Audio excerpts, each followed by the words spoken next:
សួស្តីអ្នកទាំងអស់គ្នាខ្ញុំថ្ងៃនេះចង់បង្ហាញអ្នកទាំងអស់គ្នាអំពីការផ្លាស់ប្ដូរភាសាចិនមកពីជាភាសាអង់គ្លេសក្នុងកម្មវិធី Taobao អញ្ចឹងយើងបើកកម្មវិធី Taobao មក default កម្មវិធីរបស់ Taobao នោះគឺភាសាចិនអញ្ចឹងនៅក្នុងហ្នឹងយើងចូលមកខាងក្រោមហ្គេមខាងស្ដាំដៃយើងហ្គេម corner ហ្នឹងយើងចុចវាមកហើយបន្ទាប់មកយើងឃើញសញ្ញាកងចក្រឬក៏ setting យើងចុចទៅលើ setting មួយមកណា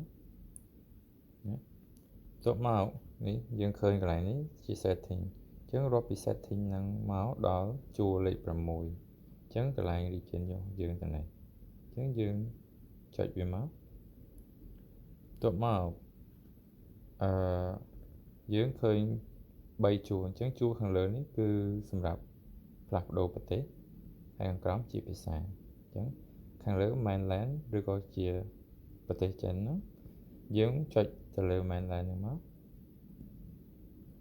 តមកនៅក្នុងហ្នឹងយើងរាប់លេខរៀងពីលើដល់ក្រោមជួរដល់លេខ7មានថា1 2 3 4 5 6 7 8 អូស្ត្រាលី9ញូហ្សេឡង់អញ្ចឹងណាអញ្ចឹងខ្ញុំយកត្រឹមលេខ8មកដើម្បី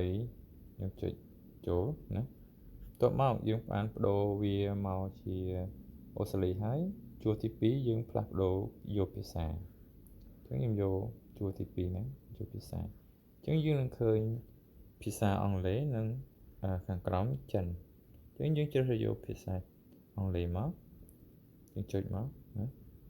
អូខេយើងឃើញភាសាអង់គ្លេសហើយអូស្ត្រាលីអញ្ចឹងកន្លែងអូស្ត្រាលីនេះយើងអាចទៅបដូរជា region Cambodia យើងបានណាអញ្ចឹងយើងចូលមកកន្លែងអូស្ត្រាលីមកយើងជ្រើសរើស scroll ចុះមកក្រោមបន្តិចមកឃើញ Cambodia យើងឃើញទៅនេះហើយនៅក្រោមហ្វីលីពីននេះយើងចុចបដូរវាមកCambodia ហើយយើងចុច confirm មួយមកដើម្បីយើងទទួលបានជាភាសាអង់គ្លេសងាយស្រួលក្នុងការយើងមើលជាងមុនអញ្ចឹងណាអញ្ចឹងអាវ៉ាន់ខ្ញុំគិតថាវាអត់ខុសគ្នាទេយើងងាយស្រួលយើងអាចងាយស្រួលក្នុងការឆាតជាមួយshopping អញ្ចឹងណាមានចម្ងល់អាច comment ខាងក្រោមអរគុណច្រើន